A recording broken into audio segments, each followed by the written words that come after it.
మంత్రులు ఎవరైనా అవినీతికి పాల్పడితే ఆ పదవి నుంచి పీకి పడేస్తానని డైరెక్ట్గా హెచ్చరిస్తాడు.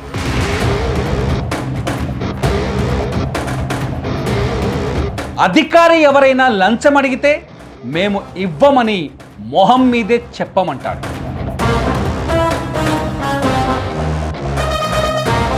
ఆగేందుకు మంచినీరు కూడా లేదని గవర్నమెంట్ హాస్టల్ పిల్లలు చెబితే అప్పటికప్పుడే అక్కడికి పయనమైపోతాడు.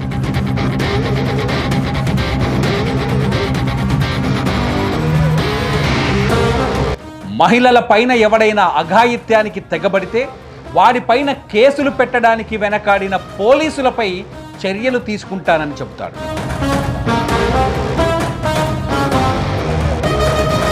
స్కూల్స్లో రీల్స్ చేసి సోషల్ మీడియాలో పెడితే తోలు తీస్తానని డైరెక్ట్గా చెబుతాడు. ఇవన్నీ జరగకపోతే తనకే నేరుగా చెప్పాలని ప్రజలకు వాట్సాప్ నెంబర్లు ఇస్తాడు. ఎవడ్రా వీడు అనిపిస్తుంది కదా. ఒకే ఒక్కడు సినిమా హీరో అర్జున్ అయితే అస్సలు కాదు. కానీ తమిళనాడు ప్రజలకు రియల్గా ఒకే ఒక్కడు సినిమాని చూపిస్తున్నాడు సీఎం విజయ్.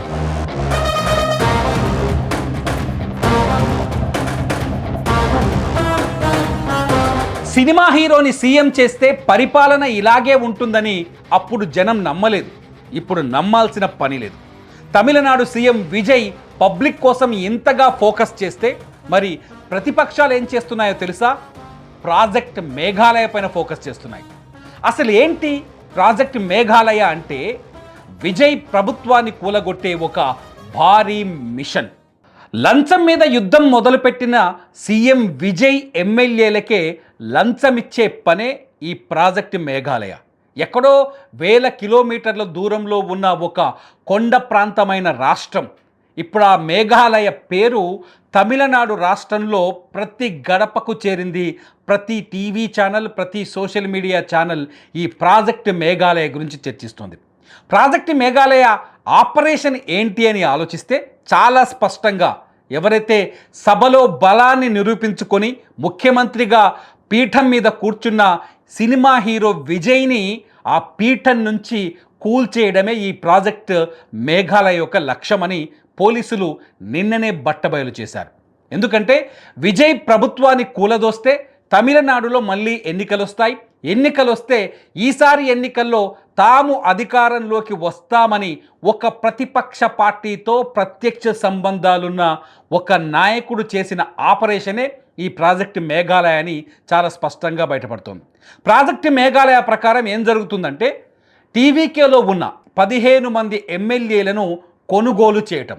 ఎంత ధరకు కొనుగోలు చేయడం అంటే ఒక్కొక్క ఎమ్మెల్యేకి 35 కోట్ల రూపాయలు డబ్బులు ఇవ్వడమే ఈ ప్రాజెక్ట్ మేఘాలయ యొక్క ఆపరేషన్. అంటే సభలో అసెంబ్లీలో ప్రతిపక్షం ప్రవేశపెట్టే అవిశ్వాస తీర్మానం రోజు ఈ 15 మంది ఎమ్మెల్యేలు విజయ్కి వ్యతిరేకంగా విప్పును ధిక్కరించి ఓటు వేయాలని కోరారు. ఈ 15 మంది ఎమ్మెల్యేలకి అంటే టీవీకే సంబంధించిన ఎమ్మెల్యేలని సంప్రదించారు. ఆ ఎమ్మెల్యేలకి డబ్బుని ఎరవేసి ఆశ చూపారు. అంతేకాదు డబ్బులు తీసుకుంటే అంటే డబ్బులు పంపిణీ చేసేందుకు కూడా తగిన ఏర్పాట్లు కూడా చేశారు. అయితే ఈ 15 మంది ఎమ్మెల్యేలో ఒక ఎమ్మెల్యే కృష్ణగిరి జిల్లా ఉత్తరంగై టీవీకే ఎమ్మెల్యే ఇళయ రాజా ఈ విజయ్కి వెన్నుపోటు పొడిచేందుకు సభలో విజయ్కి వెన్నుపోటు పొడిచేందుకు నిరాకరించిన తర్వాత అతను పోలీసులకు ఫిర్యాదు చేసిన తర్వాత పోలీసులు ఈ ఆపరేషన్ మేఘాలయ పైన విచారణ చేపట్టడంతో ఇందులో డిఎంకే పార్టీ పాత్ర బయటకు వచ్చింది. ఒక్కసారిగా ఇప్పుడు ఇది తమిళనాడులో సంచలనంగా మారింది. మొత్తం 9 మందిని ఈ కేసులో అరెస్ట్ చేశారు. ఈ కేసులో అరెస్ట్ అయిన ప్రధాన వ్యక్తి ఎవరైతే కార్తీ ఉన్నారో ఆ కార్తీ ఎవరో కాదు, మాజీ మంత్రి డిఎంకేలో పనిచేసిన మాజీ మంత్రి సెంథిల్ బాలాజీ అతని సోదరుడికి అత్యంత సన్నిహితుడు ఈ కార్తీ. ఈ కార్తీతో పాటు ఇక్కడే తమిళనాడు సంబంధించిన ఒక ఫైనాన్స్ కంపెనీకి సంబంధించిన యజమాని రమేష్ అనే వ్యక్తిని కూడా పోలీసులు అరెస్ట్ చేశారు. మొత్తం 9 మందిని ఇప్పటి వరకు అదుపులోకి తీసుకున్నారు. ఇందులో కొందరు జర్నలిస్టులు కూడా ఉన్నారు. విచిత్రమైన విషయం ఏంటంటే విజయ్ ప్రభుత్వాన్ని కూలదోయడానికి తమిళనాడుకు సంబంధించిన కొందరు జర్నలిస్టులు కూడా ఇందులో పాత్ర పంచుకున్నారు. ఆ జర్నలిస్టులు కూడా ఈ ఆపరేషన్లో భాగస్వాములయ్యారు. ఐపీడిఎస్ అనే ఒక ఒపీనియన్ పోల్ గ్రూపు నడిపించే ఒక వ్యక్తి, అట్లాగే ఆయనకి యూట్యూబ్ ఛానల్ కూడా ఉంది, అతని పేరు తిరునావక్కరస్ అనే వ్యక్తిని ఇతన్ని కూడా అదుపులోకి తీసుకున్నారు. అట్లాగే ఇంకొక సూత్రధారి జర్నలిస్ట్ అనే పేరు విజయన్ అనే వ్యక్తిని కూడా అదుపులోకి తీసుకొని ప్రస్తుతం విచారిస్తున్నారు. తమిళనాడులో జర్నలిస్ట్ సంఘాలు వీళ్ళందరూ ఏం చెప్తున్నారంటే ఇది పత్రికా స్వేచ్ఛ పైన ఉక్కుపాదం మోపడం, పత్రికా స్వేచ్ఛను అవమానించడం, పత్రికా స్వేచ్ఛను హరించడం అని చెప్పుకుంటూ వస్తున్నారు. కానీ సుస్థిరమైన ప్రభుత్వాన్ని ఏర్పాటు చేసిన ఒక వ్యక్తిని, అంటే విజయ్ని కుప్పకూల్చడం, ఆ ప్రభుత్వాన్ని కుప్పకూల్చడం కుట్ర కాదా? విజయ్ ఏం చేస్తున్నాడు? ప్రజలకి నిక్కచ్చిగా నికార్సైన సేవలు అందించాలనుకుంటున్నాడు, అవినీతిని రూపుమాపాలనుకుంటున్నాడు. మొన్న కరూరులో జరిగిన సభలో చాలా స్పష్టంగా చెప్పాడు, ఎవరైనా లంచం అడిగినా, ముఖ్యంగా మంత్రులు అవినీతికి పాల్పడితే ఆ మంత్రులని ఆ రోజే ఉద్యోగం నుంచి పీకేస్తానని చెప్తున్నాడు. అంతేకాదు, ఎవరైనా అధికారులు ప్రజలని లంచాలు అడిగితే మాకు చెప్పండి, ఆ లంచాలు అడిగిన వ్యక్తిని వెంటనే కొలువులోంచి తీసేస్తానని చెప్తున్నాడు. అంతేకాదు, మీకు ఆ అధికారులను ఎదిరించడం మీ వల్ల కాకపోతే, లేదా పదే పదే అధికారులు మిమ్మల్ని వేధిస్తే డైరెక్ట్గా నాకే ఫిర్యాదు చేయండి అంటూ ప్రజలకు వాట్సాప్ నెంబర్లు కూడా పంపించాడు. ఇంత స్పష్టంగా, ఇంత క్లియర్గా విజయ్ తన పరిపాలనలో ముందుకెళ్తుంటే, ప్రజల సంక్షేమం కోసం, ప్రజల శ్రేయస్సు కోసం ఫోకస్ చేస్తుంటే, ప్రతిపక్షాలు మాత్రం విజయ్ని ఎలా నేలకూల్చాలి, విజయ్ ప్రభుత్వాన్ని ఎలా కుప్పకూల్చాలని ఒక పెద్ద పథకం వేశారు. ఆ పథకం పేరే ఇప్పుడు ఈ ప్రాజెక్టు మేఘాలయ గురించి తమిళనాడులో జరుగుతున్న చర్చను చూసి మేఘాలయలో ఉన్న పత్రికలు కూడా విచిత్రమైన వార్తలు రాశాయి. మా కొండ ప్రాంతం, అందమైన మా కొండ ప్రాంతాన్ని వాడుకొని మాకు ఒక చెడ్డ పేరు తెచ్చే విధంగా ప్రచారం జరుగుతోంది తమిళనాడులో అని చెప్పేసి మేఘాలయలోని కొన్ని పత్రికలు ఇవాళ రాశాయి. అంటే ఎవరైనా ప్రజలకు సేవ చేయాలి అనుకుంటే, ఆ నిజాయితీగా సేవ చేయాలనుకుంటే, ఆ నిజాయితీ రాజకీయ పార్టీలకు నచ్చదు అనేది మరొకసారి ఇక్కడ రుజువైందని చెప్పాలి. మనం ఒకప్పుడు అర్జున్ నటించిన, శంకర్ దర్శకత్వం వహించిన ఒకే ఒక్కడు సినిమా చూసినప్పుడు ఇలాంటి ప్రభుత్వాలు వస్తాయా మన భారతదేశంలో, ఇలాంటి ప్రభుత్వాలు నిలబడతాయా, ఇంత నిక్కచ్చిగా, ఇంత నికార్సుగా ప్రజలకు సేవ చేస్తారా అనే సందేహం కలిగేది.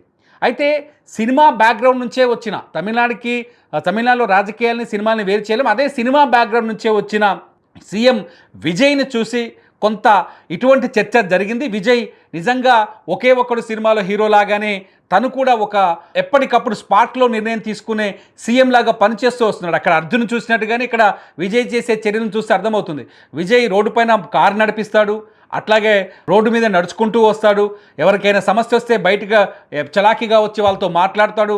నిన్న అక్కడ బీసీ హాస్టల్స్లో ఇష్యూస్ ఉన్నాయని ఎవరో ఫిర్యాదు చేస్తే నేరుగా రాత్రే హాస్టల్స్లోకి వెళ్ళిపోయాడు. ఒకసారి ఆ విజువల్ చూడండి. హాస్టల్ దగ్గరికి వెళ్ళిపోయిన విజయ్ అక్కడ విద్యార్థులతో నేరుగా మాట్లాడాడు. అక్కడ వాటర్ సరిగా లేదంటే విన్నాడు. అక్కడ తన అసిస్టెంట్ని పిలిచి అక్కడ ఉన్న సమస్యలన్నింటినీ నమోదు చేయించుకొని వెంటనే ఆ సమస్యల పరిష్కారాన్ని పూనుకున్నాడు. అంతేకాదు, విమెన్స్ పైన, ప్రత్యేకంగా మహిళల భద్రత పైన ఫోకస్ చేశాడు. పోలీసులు ఒకవేళ మహిళలపైన జరిగిన దాడుల విషయంలో కేసులు నమోదు చేయకపోతే పోలీసులపైన చర్యలు తీసుకోవాలని నిర్ణయించాడు. ఇంత పర్ఫెక్ట్గా ప్రజాస్వామ్యాన్ని, పరిపాలనని ముందుకు తీసుకుపోతుంటే విజయ్ ప్రభుత్వాన్ని కూల్చడానికి ఆపరేషన్ మేఘాలయాన్ని తయారు చేసి ఆ ప్రభుత్వంలో ఉన్న ఎమ్మెల్యేలని, విజయ్ పార్టీలో ఉన్న ఎమ్మెల్యేలను కొనుగోలు చేసి ఆ ప్రభుత్వాన్ని కుప్పకూల్చాలని ప్లాన్ చేయడం ఇప్పుడు నిజంగానే ఇది నిజాయితీకి, నీతివంతమైన పరిపాలనకి అడ్డుకట్ట వేసే ప్రయత్నమని భావించక తప్పదు. ప్రజలు అలాగే చూస్తున్నారు. ఎందుకంటే ఒకసారి చూడొచ్చు, ప్రస్తుతం ఒకసారి అసెంబ్లీలోకి వెళ్దాం. తమిళనాడు అసెంబ్లీలోకి వెళ్తే విజయ్కి మొత్తం మొన్న అవిశ్వాస తీర్మానంలో 144 ఓట్లు పడ్డాయి. ఈ 144 ఓట్లలో విజయ్కి మద్దతు ఇచ్చిన పార్టీలు అంటే సిపిఎం కావచ్చు, కాంగ్రెస్ కావచ్చు, సిపిఐ కావచ్చు, వీసీకే కావచ్చు, ఐయుఎంఎల్ కావచ్చు, మొత్తం ఈ పార్టీలు ఇచ్చిన మద్దతుతో 121 సీట్ల బలంతో విజయ్ సభలో ఉన్నాడు. దీంతో పాటు అన్నా డిఎంకే నుంచి మరికొంతమంది ఎమ్మెల్యేలు ఒక 25 మంది ఎమ్మెల్యేలు విజయ్కి మద్దతు ఇచ్చి మొత్తం మెజార్టీని 144 సీట్లకు పెంచారు. దీంతో విజయ్ అత్యంత శక్తివంతుడిగా సభలో తన బలాంతా నిరూపించుకున్నాడు. అయితే అన్నా డిఎంకే ఎమ్మెల్యేల మద్దతు తర్వాత కొంత రాజకీయం జరిగింది, కొందరు అటు ఇటు మార్పులు జరిగాయి. ఇవన్నింటినీ పక్కన దోసి మళ్ళీ విజయ్ ప్రభుత్వాన్ని మైనార్టీ ప్రభుత్వంగా మార్చి విజయ్ ప్రభుత్వాన్ని కుప్పకూల్చే విధంగా కుట్ర జరిగిందనేది ఈ ప్రాజెక్టు మేఘాలయ నిరూపిస్తుంది. ప్రాజెక్టు మేఘాలయ ఉద్దేశం ఏంటి?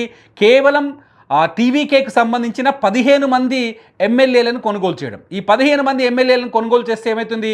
విజయ్కి వచ్చిన 107 సీట్లలో 15 మంది బయటకు వచ్చేస్తారు. అంటే ఓటు వేయరు, విజయ్కి వ్యతిరేకంగా ఓటు వేస్తారు. ఒక్కొక్కరికి 35 కోట్లు ఇస్తారు విప్పును ధిక్కరించినందుకు. అంటే విజయ్కి బయట నుంచి 13 మంది ఎమ్మెల్యేల మద్దతు లభించింది. కాంగ్రెస్ నుంచి 5, సిపిఐ సిపిఎం నుంచి 4, అట్లాగే వీసీకే నుంచి 2, అట్లాగే ఐయుఎంఎల్ నుంచి 2, మొత్తం ఈ 13 మంది ఎమ్మెల్యేల మద్దతు లభించింది. ఈ ఎమ్మెల్యేలని ఈజీగా కొనుగోలు చేయొచ్చు. అట్లాగే టీవీకలో ఉన్న ఇంకొక 15 మందిని ఈజీగా కొనుగోలు చేస్తే ప్రభుత్వం కుప్పకూలిపోతుంది అనేది అసలు కుట్రగా తెలుస్తోంది. మొత్తం ఈ కుట్రలో ఇప్పటి వరకు 9 మందిని అరెస్ట్ చేశారు. ఈ అరెస్ట్ అయిన వాళ్ళలో విచిత్రమైన విషయం ఏంటంటే జర్నలిస్టులు కూడా ఉండటం, జర్నలిస్టులు కూడా ఈ కుట్రలో భాగస్తులు కావటం. ఏది ఏమైనా ఒక సుభిక్షమైన పరిపాలన కొనసాగుతుంటే, ఒక సుస్థిరమైన పరిపాలన కొనసాగుతుంటే, ప్రజలకు మేలు చేస్తుంటే, ప్రజల సమస్యల్ని ఏ రోజుకు ఆ రోజు ప్రజల సమస్యలకు పరిష్కారం చెబుతూ ఉంటే, అటువంటి ప్రభుత్వాన్ని నిలబడనీయకుండా చేయటమే మన ప్రజాస్వామ్యం అనేది ఇప్పుడు మరొకసారి రుజువైందని చెప్పొచ్చు విజయ్ విషయంలో. మీరేమనుకుంటున్నారు? విజయ్ పరిపాలన బాగుందా లేదా? విజయ్ తప్పులు చేస్తున్నాడా? లేదంటే విజయ్ ప్రభుత్వాన్ని కుప్పకూల్చే ఈ కుట్రని మీరెలా చూస్తారు? మీ అభిప్రాయాన్ని ఈ వీడియో కింద కామెంట్ చేయండి. చూస్తూనే ఉండండి ఇట్స్ యూటీవీ. నా పేరు తిరుమల్.